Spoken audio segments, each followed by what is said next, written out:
Muy buenas tardes, es un gusto poder estar de nuevo en estos diálogos patrimoniales. Hoy nos toca hablar de Valdivia, su patrimonio natural y cultural. Para eso tenemos a la invitada Karin Weil, quien es la encargada de patrimonio del Centro de Humanidades del Río Cruces. En la ocasión va a conversar María Gracia Valdés, nuestra directora de Cultura del Centro Cultural Estación Mapocho. Adelante, María Gracia. Ya, te quedaste un poco pegada, pero entendimos. Bueno, efectivamente, queremos presentarle a Karin Weil, que además de encargada del patrimonio del Centro Humedales, es la encargada de patrimonio natural y cultural de la Universidad Austral. Karen es antropóloga social. Sus áreas de trabajo han estado ligadas a la gestión del patrimonio y la cultura, particularmente durante muchos años a los museos desde la investigación, docencia y coordinación de proyectos. Ha sido asimismo académica Junta de Filosofía y Humanidades, Arte y Arquitectura de la Universidad Austral. Directora del Museo Colonial Alemán de Frutillar durante algunos años. Fue asesora e investigadora museológica y de diagnóstico de colecciones junto a un equipo multidisciplinario para la creación de la red de museos comunitarios de la región de Aysén. Nuevamente encabezando un equipo, fue asesora y responsable de desarrollar la política cultural de la región de Los Ríos entre 2016 y 2020. Ha trabajado en proyectos tales como el Museo de las Tradiciones Chonchinas en los Lagos, la Catedral de Valdivia, investigación y desarrollo de contenidos e interpretación de las cuevas de Vilcún y varios proyectos dentro de la misma Universidad Austral. Desarrolló el guión museográfico y contenidos del Centro de Interpretación de Humedales de la Universidad Austral. Y finalmente, el proyecto que va a dar partida a nuestra conversación es el desarrollo como investigadora principal del proyecto EULAL, Europa, América Latina y el Caribe Museums, financiado por el Programa de Investigación e Innovación de la Unión Europea, que está nominado al Premio de Sustentabilidad y Luchidare del 2021. Karin, claramente tu mayor desarrollo profesional ha estado ligado a los museos comunitarios. Quiero que nos cuentes de este trabajo, la creación de las redes de museos regionales, especialmente la de Los Ríos. ¿Qué valor les adjudicas tú a estos espacios en que deben confluir distintas identidades territoriales y su sustentabilidad en el tiempo? Y finalmente esta nominación al premio. Creo que hay ahí unos estudios de casos sumamente interesantes que nos gustaría que nos contaras. Primero que nada saludar a todos y a todas las que nos acompañan hoy a través del Zoom o a través del Facebook Live. Agradecerte, María Gracia, por la invitación a ser parte de este conversatorio y de alguna manera también agradecer a todos y a todas quienes me han dado la posibilidad de conocer, comprender, aprender y tal vez de alguna manera facilitar y colaborar a visibilizar muchas realidades que no necesariamente ocurren en territorios como la región metropolitana o desde la centralidad, sino que también desde estos territorios más aislados, más rurales y con otros contextos situados. Sobre el proyecto EULAC Museums, este es un proyecto que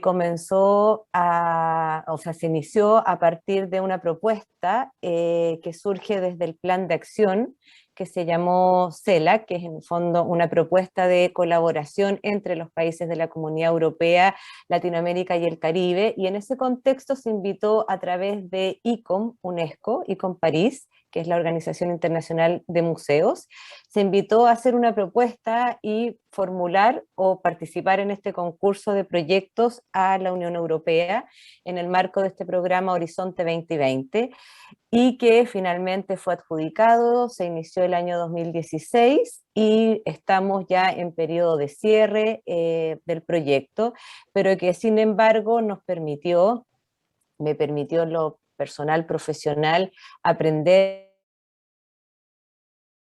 desde el sur austral hacia el mundo, y creo que fue un proyecto muy interesante porque lo que propusimos nosotros como equipo de investigadores desde la Universidad Austral de Chile, un equipo compuesto por varios investigadores de distintas facultades, profesionales de museos de la dirección museológica, como también fueron partícipes muchos de los encargados o coordinadores de museos pequeños o medianos, rurales, escolares, comunitarios, entre muchos otros, que conforman la red de museos y centros culturales de la región de Los Ríos. El proyecto en sí estaba compuesto por un consorcio de 8 instituciones representados por países de la Comunidad Europea, Latinoamérica y el Caribe, donde participaban como coordinador la Universidad de St. Andrews en Escocia, la Universidad de Valencia en España, el Museo Nacional de Arqueología de Portugal, en Barbados, la Universidad Católica del Perú en Lima, y la Universidad Austral de Chile a través de mi persona y el equipo que configuró el proyecto de investigación. Lo que buscábamos principalmente era desarrollar una propuesta que permitiera comprender, que ampliara conceptos y que de alguna manera conformara dentro de la diversidad un conjunto de reflexiones, tensiones y conceptos a partir de los museos, y los museos pensados como espacios cuya principal función es la social, pero también desarrollado a través de una investigación aplicada cuyo eje central en el caso de Chile fue los principios de la Mesa de Santiago de Chile, reunión convocada, reunión que se convocó a través de la UNESCO e ICOM el año 72 y que se hizo en Chile, en Santiago de Chile, y que hoy día estamos a puertas de celebrar los 50 años, y que ciertamente uno de los resultados fue del proyecto fue constatar que muchos de los principios, muchas de las recomendaciones que de allí surgen, sobre todo asociado al concepto de museo integral, aún están vigentes y ciertamente cada vez más necesarios de considerar en el momento de cómo pensamos los espacios museos. En ese contexto nosotros lo que hicimos fue en una primera etapa desarrollar una matriz de ponderación donde trabajamos la definición de museos en conjunto con las dimensiones del desarrollo sostenible, y hicimos una caracterización de la red de museos y centros culturales de la región de Los Ríos para luego desarrollar una metodología y hacer un análisis en profundidad de 5 casos donde quisimos de alguna manera representar en una primera etapa tanto los territorios, tanto las formas o tipos de museo en su administración, en su conformación, en el tipo de colecciones que ejercen y también el cómo se vinculan con las comunidades próximas como, digamos, aún más desarrolladas. En ese contexto trabajamos con 5 museos, el Museo Escolar de la Guada en Corral, el Museo de Lago Ranco, el Museo de Tringlo, el Museo Despierta Hermano de Malalhue, de la comuna de Lanco, y el Museo de Neltume, en la cordillera de los Andes, en la comuna de Panguipulli, y el Museo Histórico de la Universidad Austral. Y en el fondo lo que hicimos fue desarrollar desde la perspectiva de las funciones museales, es decir, investigación, conservación, documentación, mediación y el rol transversal de cada una de estas funciones que cumplen los museos en sus territorios a partir de la función social que en sí ejercen estos espacios. Fue un proyecto súper interesante, la metodología que aplicamos aquí en los casos de estudios, después también pudimos aplicarla en los casos de estudios de Perú, en el norte de Perú, principalmente en la zona de Trujillo y Lambayeque. Por otra parte, también hicimos un análisis comparativo con los museos de base comunitaria o ecomuseos en Escocia, y también lo que se llamó en Valencia los museos locales, que son principalmente museos municipales que están adscritos como al territorio de la Huerta de Valencia, que era como el territorio que estaba adscrito al proyecto de investigación de los colegas de la Universidad de Valencia, y también pudimos de alguna manera reflexionar en torno a la museología y a la nueva museología o al movimiento de nueva museología en los museos llamados museos sociales en Barbados o en el Caribe, principalmente.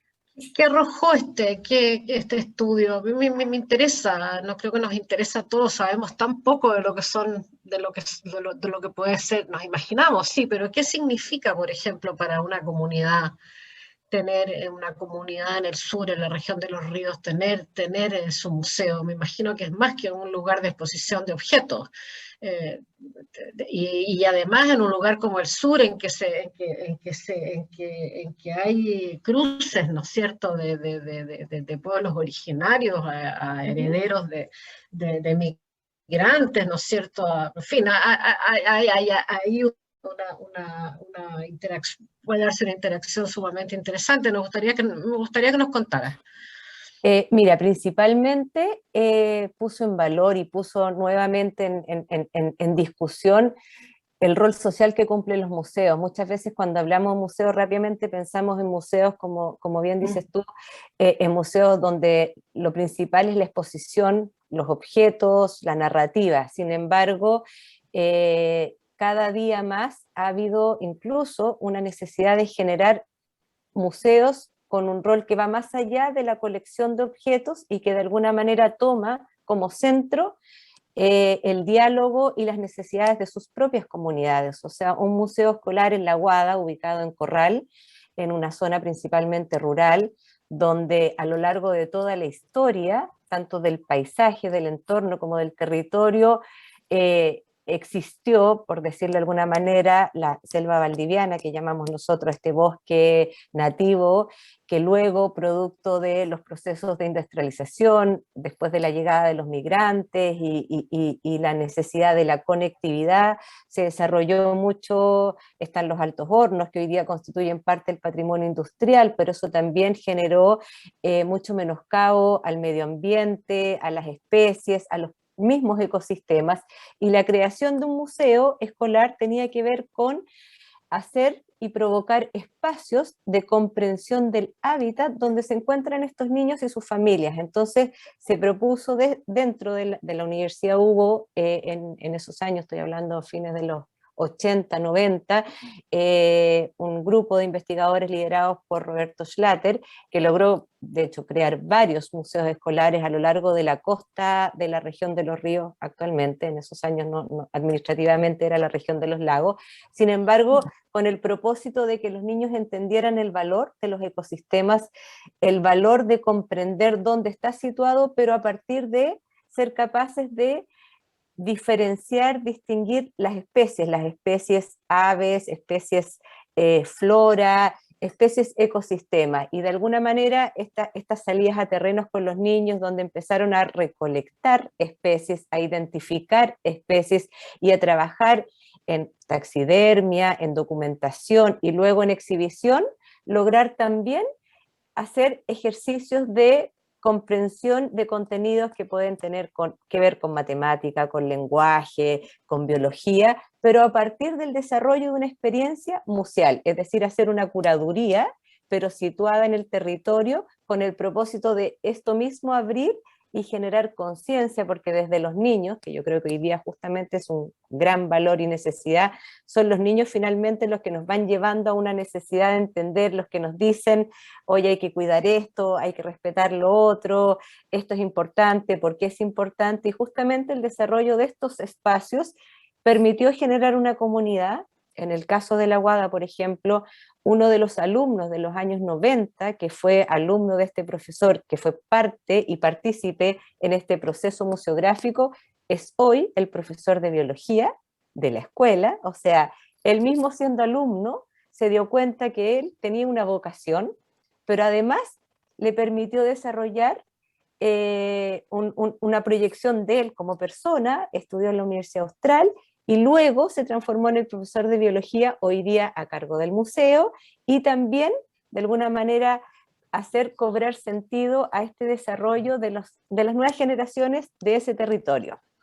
Ese es un ejercicio, por ejemplo, puntual de cómo este museo cumple una función más allá del coleccionar, más allá de las especies.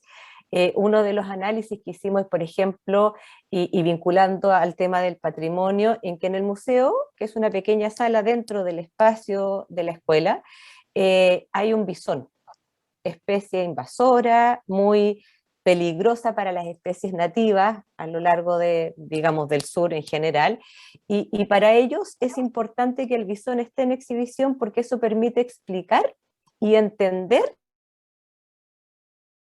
de la introducción de especies, del mal manejo de estas especies introducidas y de cómo esto puede afectar también un sistema, el cómo entender, por ejemplo, que el patrimonio no necesariamente es aquello o el objeto que representa lo patrimonial, no necesariamente es aquello a que le damos significado, sino que también ese significado asociado al objeto.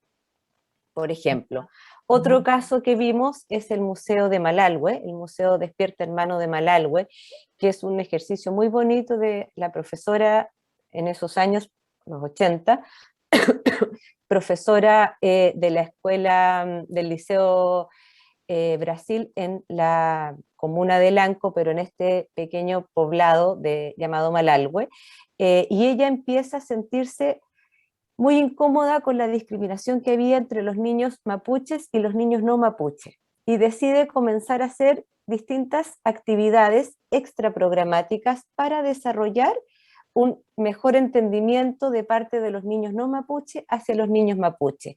Y comenzó a desarrollar talleres extraprogramáticos donde, por ejemplo, la primera tarea era vayan a sus casas y pregúntenle a sus padres, a sus abuelos o a las personas mayores qué cosas son importantes para el desarrollo, por ejemplo, de la alimentación en el hogar. Luego, de dónde viene o cuál es el significado del apellido que tú tienes. Cuéntanos la historia de tus apellidos. Y de alguna manera comenzó a desarrollarse una comprensión hacia lo que significa ser realmente mapuche, como dicen ellos, es decir, vivir de acuerdo a la cosmovisión del mapuche, y eso fue generando que las familias de los niños mapuches fueran tomando conciencia de lo importante, del valor y del significado que era ser mapuche, y por otro lado, de los niños no mapuches junto a sus familias, de alguna manera incluso existió esa suerte como de envidia. Yo no soy mapuche, pero quiero ser mapuche porque en realidad mi apellido no significa nada, no tiene una historia, no está asociado a un mito, una leyenda, a una forma de comprender nuestra realidad. ¿Y cómo crece y cómo de ahí y cómo se forma de ahí este espacio, este museo? Bueno, a partir de... A partir de estas actividades, las familias fueron haciendo... De esta experiencia, digamos. Estas actividades comenzaron a ser finalizadas con exposiciones, pequeñas exposiciones sobre, por ejemplo, qué significa el telar mapuche. Entonces los niños aprendieron a hacer telar y fueron dejando cosas y se fue comenzando a armar una colección de objetos que probablemente son de la vida cotidiana, objetos que de alguna manera son lo que nosotros podríamos decir réplicas de telares, de cerámicas, de vasijas, de herramientas, también entender el proceso de llegar al ferrocarril, de todo aquel actor relevante asociado a los trabajadores de la madera de ese territorio que comienzan de los años 30 hasta el día de hoy, y en el fondo esos objetos que fueron constituyendo exposiciones, las familias comenzaron a donarlas a la escuela. Y luego este mismo grupo de alumnos, profesores, fueron siendo apoyados por las comunidades mapuches, por muchos de los loncos mapuches del territorio, postularon a un fondo de la CONADI a fines de los 80 y lograron desarrollar lo que es hoy día un museo de base comunitaria. De una manera buscaba como principal objetivo, y hoy día ellos mismos, tanto los alumnos de esa época, que son hoy día parte de la comunidad de Malalhue, la misma profesora, como las nuevas generaciones de la escuela que sigue trabajando con el espacio, porque es un espacio donde existe hoy una educadora intercultural que usa el espacio para dar a conocer mucho de la cosmovisión, de la historia del territorio, y comenzó a desarrollarse de alguna manera un espacio que permite hasta el día de hoy tener una suerte de equilibrio y no discriminación con la diversidad, que hoy día ya no es solo mapuche, sino que también se ha transformado en comprender esta diversidad en todas las dimensiones. Y esto, claro, este es uno de los otros modelos, y creo que había uno para que nos cuentes brevemente también otro de los modelos estudiados, es el de... Hay otro museo, ¿no es cierto? Hay un tercer museo, el de Neltume. El Centro Cultural y Museo Memoria de Neltume. Ese museo específicamente comienza a desarrollarse a propósito de una historia de vulneración a los derechos humanos durante el periodo de la dictadura, pero que viene y proviene de una historia de un territorio donde la lucha constante ha sido primero por el recurso natural tierra, luego por el recurso natural bosque, hoy en día claramente el recurso natural agua, y de alguna manera se ha configurado en un espacio que da cuenta a propósito de una historia tal vez reciente, podríamos decirlo de alguna manera, pero por una parte por la necesidad de transformar esta memoria en una oportunidad para que no vuelvan a ocurrir ciertas transgresiones, y por otro lado también en este espacio que hoy día da cuenta de lo que fue la guerrilla del 82, lo que ha sido la historia y cómo se consolida digamos, un lugar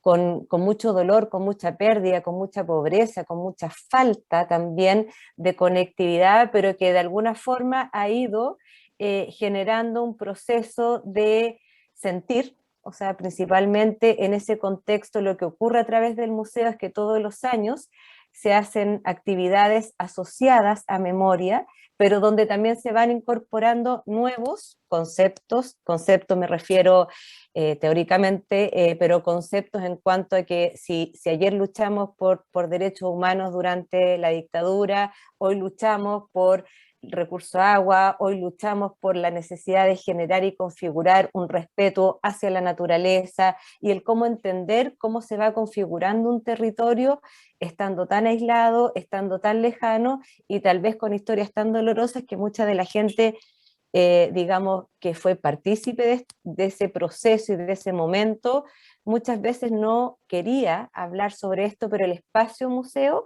también ha generado que la gente se vaya acercando, que vaya contando sus historias, que vaya entregando ciertos recuerdos que de alguna manera le configuran la mochila que perteneció a mi hermano que fue asesinado en tal lugar.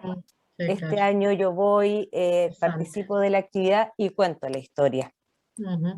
Ha sido también ahí, y en el fondo ahí se trabajó mucho con la función, o sea, en términos de investigación, el cómo vamos generando tanto documentar colección como también ampliar el acervo, o los objetos que están hoy día en exposición en ese museo han sido porque son nuevos objetos o nuevas objetos significativos para familias, para el contexto situado en el Tume. Por lo tanto, hoy día que se habla de una crisis tras mala cultura, bueno, además aumentada por el tema de la ¿no es cierto?, de lo que hay espacios culturales o claro que no son estos, pero que se habla mucho de la sustentabilidad, si es posible seguir manteniendo este tipo de proyectos. Bueno, esto es algo que sí me parece sustentable, ¿no? Que están tan enraizados con su comunidad, ¿no?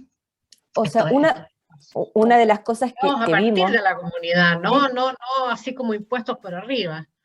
O sea, bueno, es una de las cosas que de alguna manera no era parte explícita de la investigación, pero que sí pudimos constatar en todo el consorcio a nivel, digamos, global, es que justamente la vinculación, el compromiso de las comunidades con respecto a estos espacios los hace sostenibles en el tiempo. Tal vez sí, claro. Si pensamos en que hoy día en cada uno de estos espacios no existen los profesionales necesarios, o los cuales nosotros consideramos dentro de un museo, el curador, el conservador, el restaurador, el director, hay una comunidad detrás que está procurando un espacio y si no hay recursos para pagar la cuenta de luz, la comunidad va a llegar con la leña para prender la combustión lenta y poder mantener el espacio de alguna manera habitable. Bueno. Lo mismo pasó digamos, en este proceso modo pandemia, o sea, mucho se vio que estos espacios sirvieron para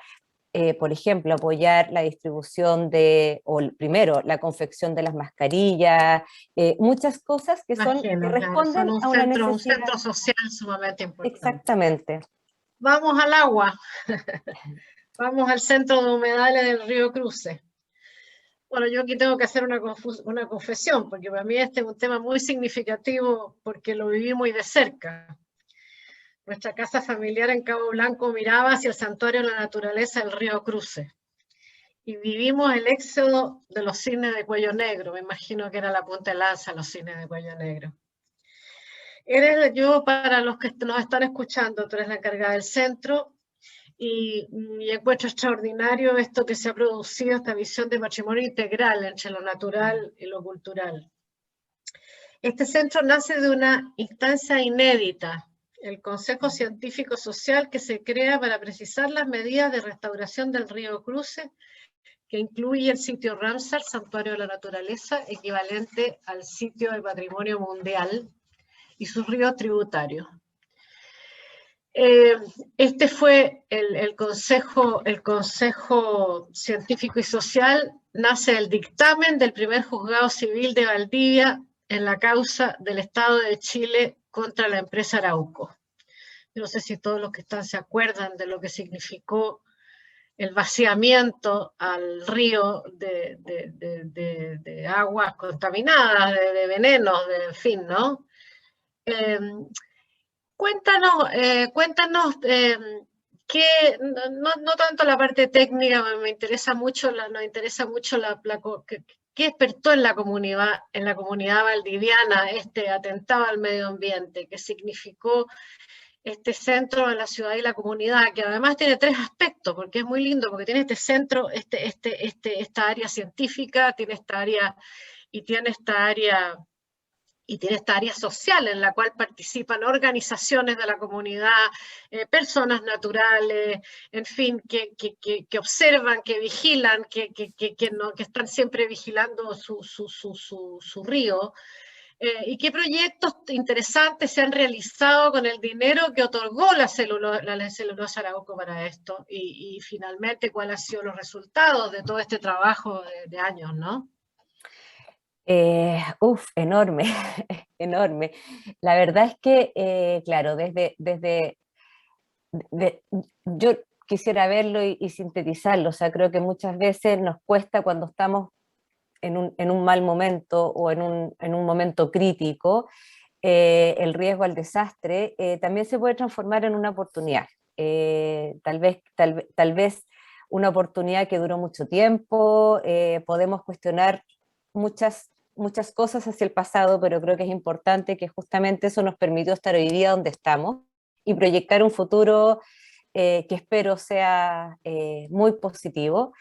Tomar conciencia del valor de los ecosistemas, o sea, justamente como tú bien hacías referencia, el cisne cuello negro y finalmente las aves principalmente se transformó en la especie emblemática, en una especie carismática que permitió darse cuenta de que algo estaba ocurriendo, o sea, se luchó durante muchos años con este rumor en los 90 de que se iba a instalar esta planta de celulosa, luego se comenzó con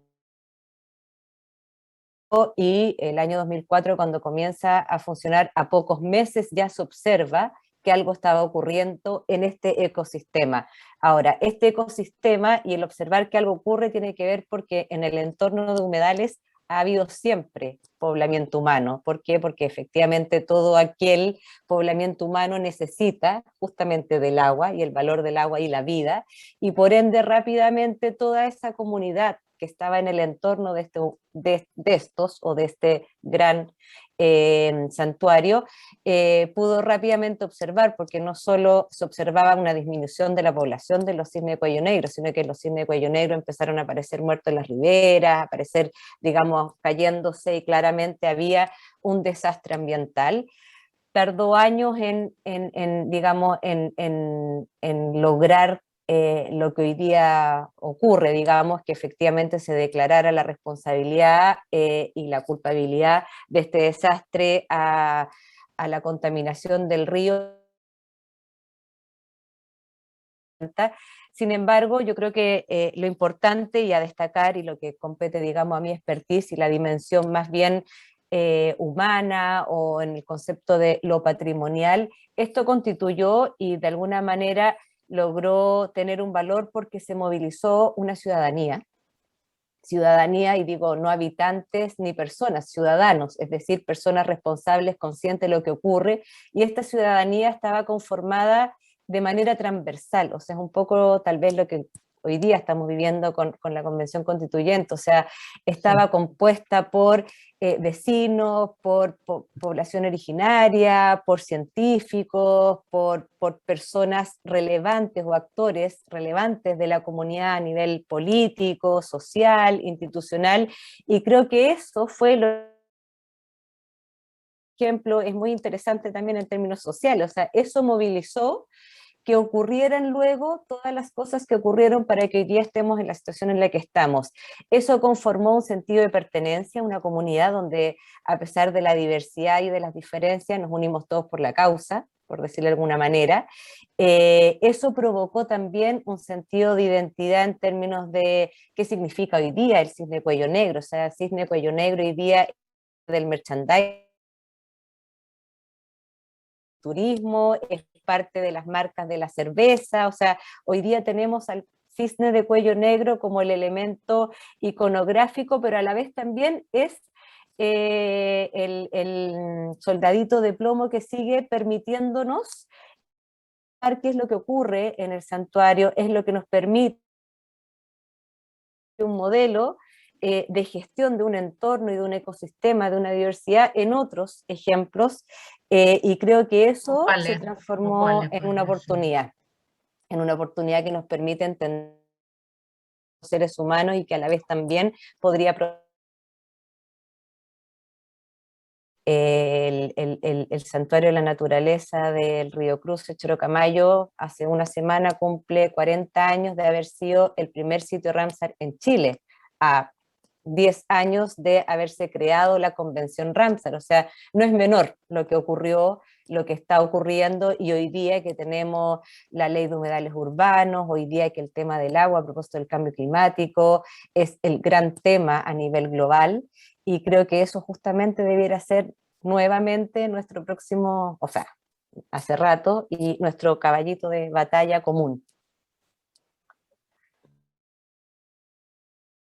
Tú me comentabas que cuando conversamos que la universidad está preparando, va a ser sede, bueno, en este caso va a tener que hacerse virtual porque no se puede hacer in situ, pero que se está organizando un encuentro latinoamericano sobre los temas del agua, digamos, que como dices tú es una cosa apremiante.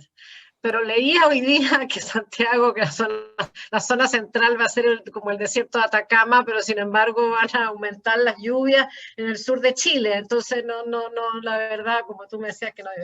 Pero bueno, se está organizando, que la universidad está organizando este gran encuentro. Y tú particularmente, como una persona que viene del mundo de la cultura, estás organizando una actividad muy, muy particular dentro de esa que nos explicara lo de la conferencia, que obviamente tiene que ver más bien con una cosa científica, y tu trabajo, el que se ha significado tanto ir a terreno, que estamos en onda en este país ahora.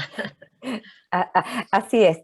Bueno, contarte un poco, tal vez previos, el Centro de Humedales es uno de los, digamos, uno de los productos y resultados creados a propósito de la resolución dada la responsabilidad de la planta de celulosa, y en ese contexto el Centro Humedales tiene varias líneas de trabajo. Por una parte, la investigación, y son proyectos de investigación asociados al humedal del río Cruces. Por otro lado, la educación ambiental, las acciones que tienen que ver y vinculantes con estas nuevas generaciones mucho más conscientes, y en ese sentido una fuerte y gran línea de trabajo en el ámbito de la dimensión de la educación ambiental.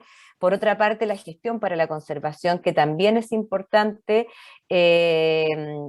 validar y reconocer, recuperando un poco las formas en que tenemos para desarrollar las buenas prácticas en términos de la conservación de los ecosistemas. Y en ese mismo contexto, el Centro de Humedales es este año la sede del encuentro bianual de la Sociedad de Toxicología y Química Ambiental, en su capítulo de Latinoamérica. Bueno, esto ya estaba, digamos, convenido desde hace 2 años. Lamentablemente, dadas las circunstancias de pandemia a nivel global, va a ser claro virtual. La idea era justamente lograr generar un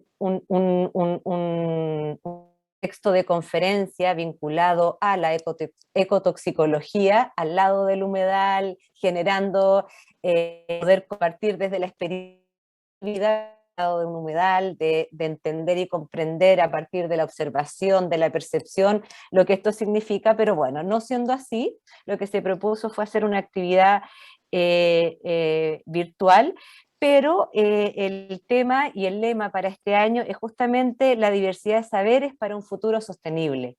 Y en ese contexto lo que se quiso hacer como organización de la CETAC y quien organiza, que es el director ejecutivo del Centro Humedal, el doctor Ignacio Rodríguez, que fue presidente de la CETAC en su capítulo latinoamericano, propusimos hacer una invitación y convocar a la principal oradora, a la keynote, a una mujer perteneciente a una comunidad mapuche, y que de alguna manera ella pueda compartir desde la misma cosmovisión mapuche lo que significa de agua, o más que el concepto de agua, que tiene que ver con la vida, el menoco, los pueblos originarios, la forma de relacionarse entre el hombre y la naturaleza no es algo necesariamente de servicios o de una relación unilateral, que es justamente basada en conceptos como la reciprocidad, la colaboración entre las distintas especies que habitan un mismo ecosistema. Y en ese sentido, la idea justamente en esta conferencia, donde participan más de 300 investigadores a nivel latinoamericano, invitados muchos de los actores de los servicios públicos, como también empresas que desarrollan propuestas donde están afectando o desafectando el agua. La idea es que también logremos mejorar y desarrollar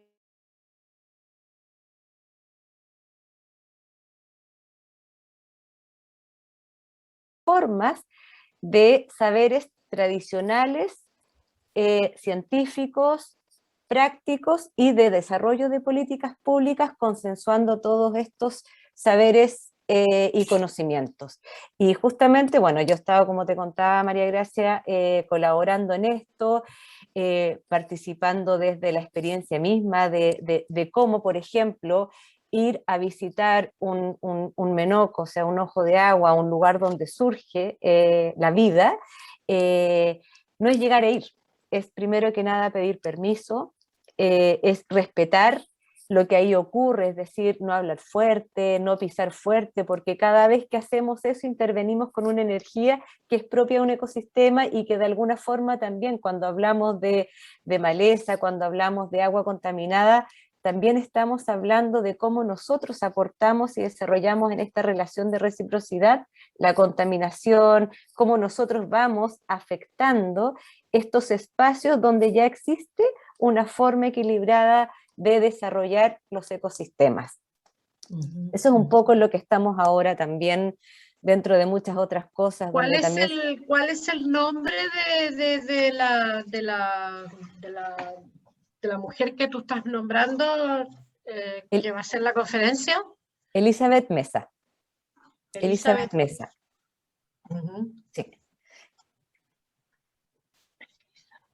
Ella es educadora intercultural, con magíster en educación intercultural, y trabaja con niños en una escuela rural en las cercanías de Villarrica, y de alguna forma lo que ella ha hecho es tratar de compartir y de enseñarles a los niños esta forma de comprender la naturaleza como un todo. O sea, digamos, para ella, lo que me fue compartiendo, decía, en el fondo, el conocimiento es importante que se comparta.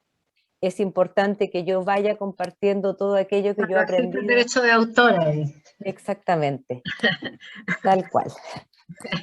La idea es que las cosas se vayan conociendo, repitiendo, replicando, etcétera, etcétera, ¿no? Y en la medida en que todos vayamos comprendiendo estas formas de conocimiento, también las vayamos aplicando. Finalmente tiene que ver con cómo vamos aumentando el radio y el espectro del conocer de otra manera las realidades. Ofrecemos la palabra, Luisa. Sí, no sé si alguno de los invitados acá quiere hablar. ¿Tiene alguna pregunta al respecto?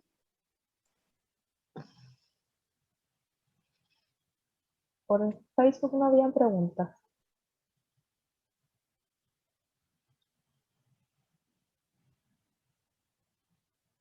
¿No hay preguntas? No hay preguntas, no. No veo preguntas ni nadie que levante la mano. Arturo, Ojalá tiene... Ahí Juan José levantó la mano, sí. Mira, yo le comenté por correo a Arturo que me llamó mucho la atención acá en Valdivia cuando llegué, que hay humedales que no son los famosos de los cuellos negros, sino son esos humedales que están dentro de la ciudad, que conviven con los distintos barrios. Y además acá han hecho una tarea muy bonita que es, o sea, terminó siendo bonita, pero era terrible, que es enrejar esto. Porque de lo contrario eran botaderos de basura como pasa en casi todo Chile. O sea, es impresionante cómo haya que enrejar a la naturaleza para que el bestia humano, y lo digo en masculino para que no haya problema, el bestia humano no irrumpa en esa naturaleza dañándola. Porque yo le preguntaba a un lugareño acá, un viejito de esos que acarrean leña en triciclo, no acarrean balones de gas, acarrean leña en triciclo, y le dije, oiga, ¿y para qué sirve esto?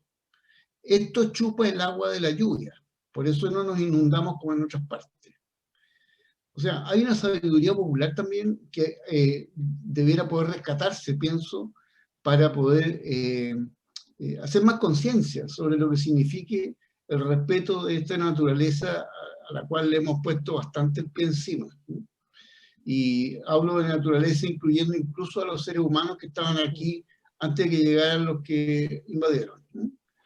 Eso, por el momento.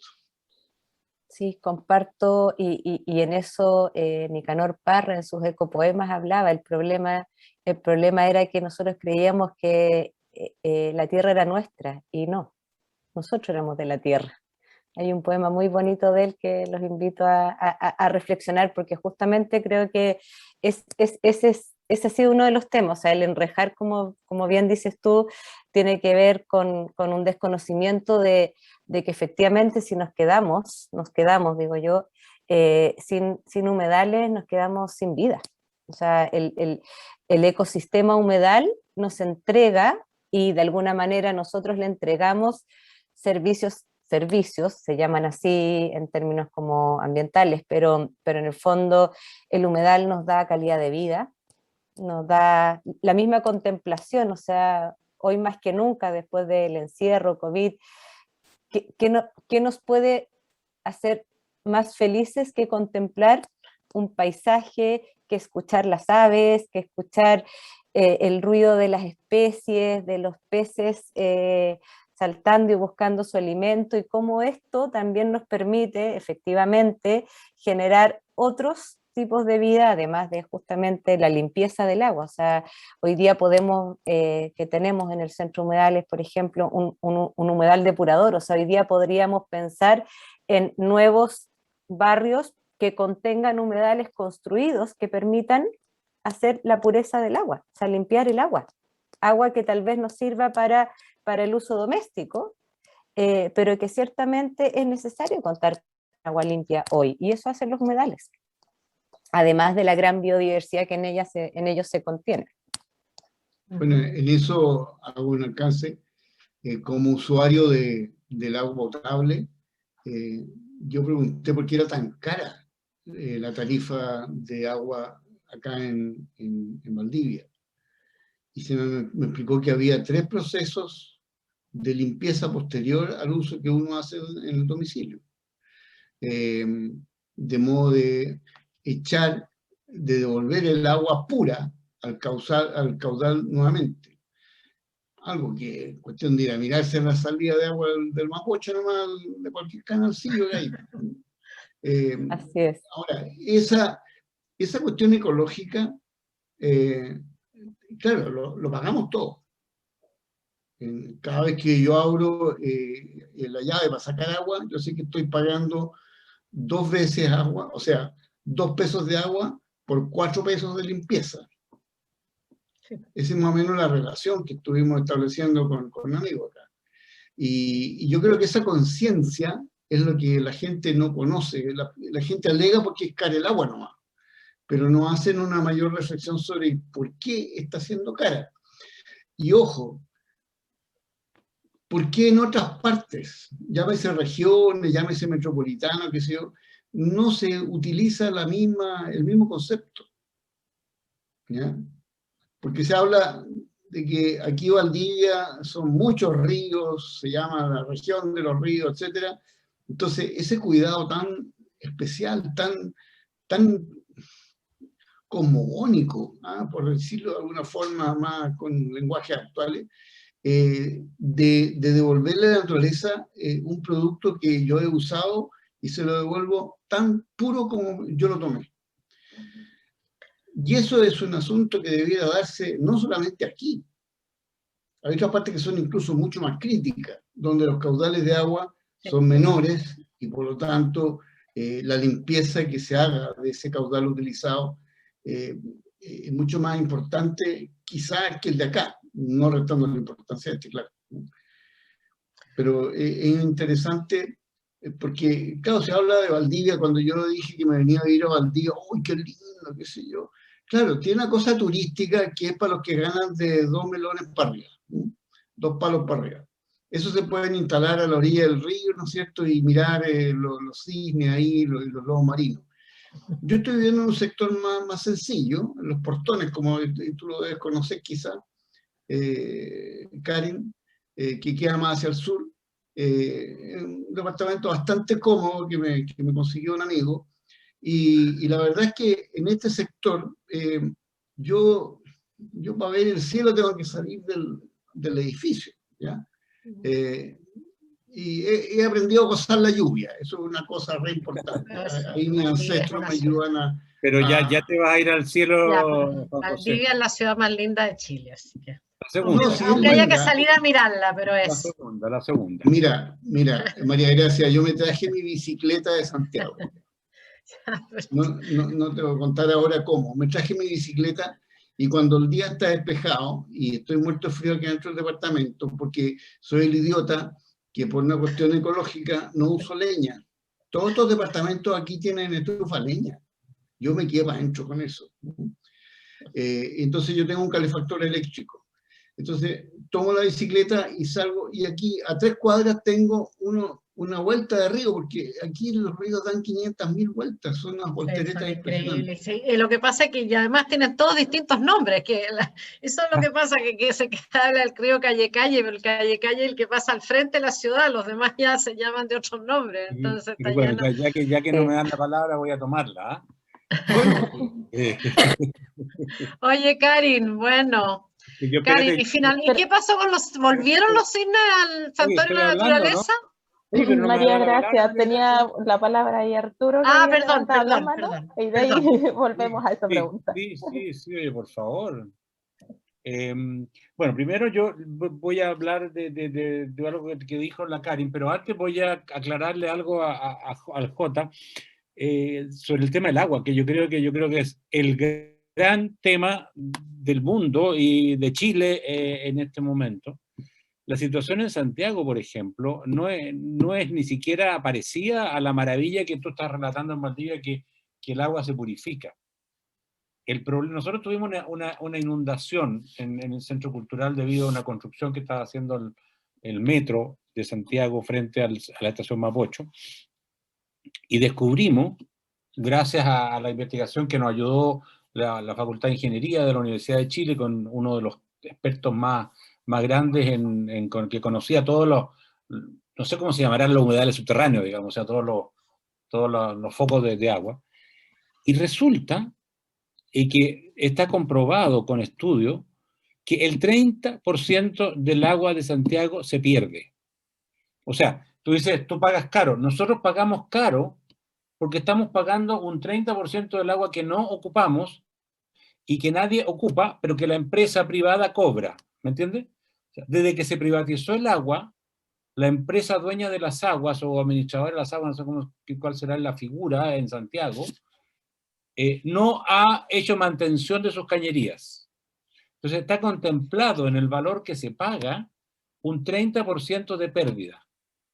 Yo no sé, ahora supongo que será hacer alguna medida para que por lo menos arregle las cañerías y no se pierda el 30% del agua con la escasez que tenemos. Pero esa es la situación que nos explicó un científico de la Universidad de Chile, que la empresa dueña administradora de nuestras aguas no repara sus cañerías, hemos tenido nosotros mismos que reparar muchas veces, y nos cobra a nosotros. Es mucho más fácil que paguemos los giles que pagamos la cuenta del agua, nos ponen 30% más, y el agua que se pierde.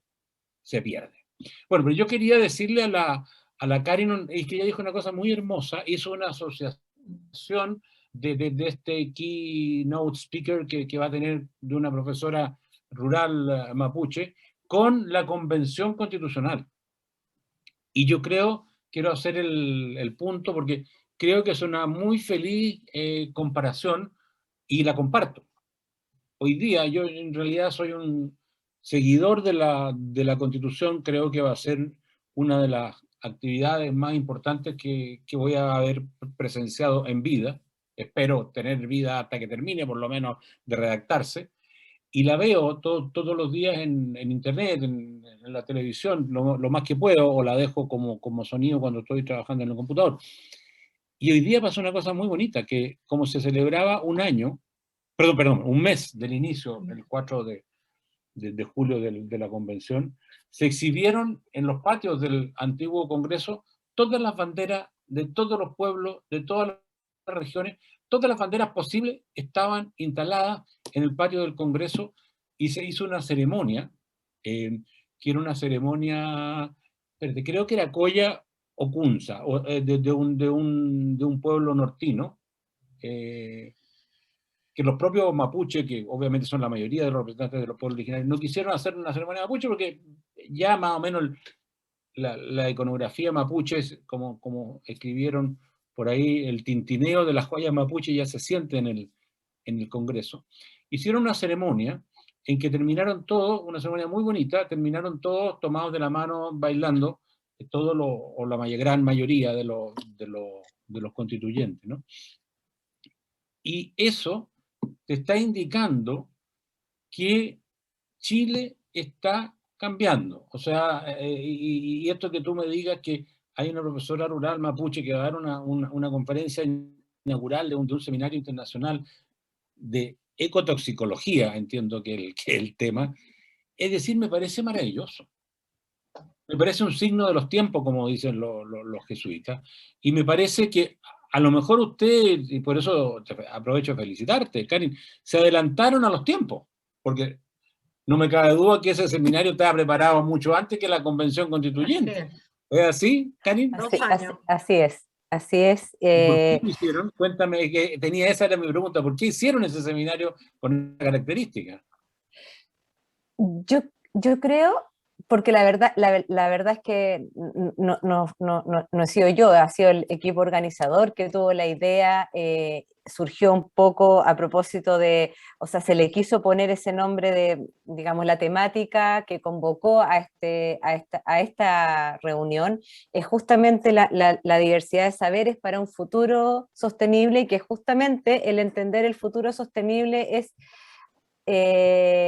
sin saberlo, creo yo también, en contexto pandemia, incluso previo al estallido social en Chile, digamos, y otros en el mundo, esta escucha activa. Yo creo que una de las cosas que hoy, digamos, más se necesita es que aprendamos a escuchar, que aprendamos a escuchar, y escuchar significa poner atención, y poner atención también a todo aquello que se susurra en nuestro entorno. Y yo creo que esto ya venía de alguna forma masticándose de antes. O sea, yo creo que es difícil comprender las realidades si solo nos basamos en la ciencia, y en una ciencia donde está además unilateralmente puesta el análisis. O sea, justamente también, así como los naturalistas, como esta mirada holística del naturalista clásico del siglo XVIII, hoy día también estamos volviendo a esta necesidad de comprender desde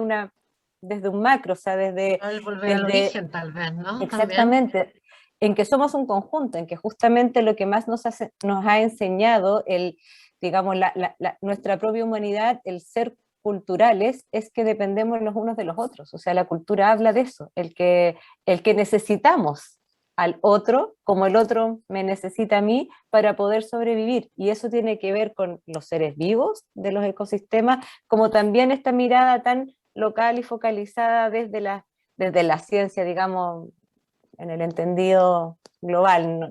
No es para tensionar la conversación de qué es la ciencia y qué, No. Pero justamente también estamos volviendo, o sea, ¿qué nos hizo ver la pandemia? Volver a la casa, desde la soberanía alimentaria, desde el cómo nos vamos relacionando, cuánto realmente necesitamos o sea, yo creo que todo nos está llevando a algo, y si nosotros somos capaces de poner atención, de conectarnos con lo que está ocurriendo a nivel global, vamos a poder de alguna manera, tal vez ni siquiera es pensar en futuristas, sino que es mirar y volver atrás. Justamente aquello que estábamos empezando a desechar es justamente lo que tenemos que volver a recuperar. Muchas gracias. Gracias, Arturo, por tus palabras. Compartiré a los colegas también. Sí. Bueno, Karen, hemos llegado al final. Muchas gracias por todo lo que nos has contado, que ha sido tan, yo creo que bastante desconocido para nosotros. Y te felicitamos por tu trabajo y por tu inmensa labor que has desarrollado tantos años en esa región. ¿Mm? No, gracias a Muchas ustedes. gracias. La verdad es que pasó volando el tiempo.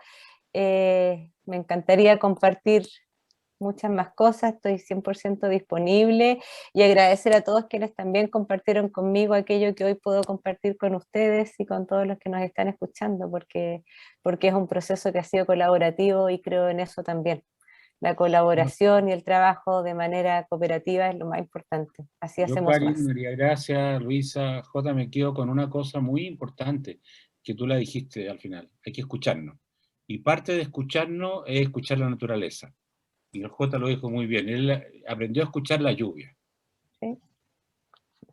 Y ha llovido poco, ha escuchado poca lluvia real. Bueno, después se aburrió Bueno, escuchando a lo mejor. Ojalá. Muchas gracias. Un gusto verlo. buenas noches a todos. Buena Muchas gracias. suerte, Jota, en esa ciudad maravillosa. Y buenas noches a todos. Gracias. Gracias. Muchas gracias. Muchas gracias. Adiós. Gracias. Chao. Gracias Muchas a gracias. todos, adiós. Chao, Luisa, gracias. Mamá.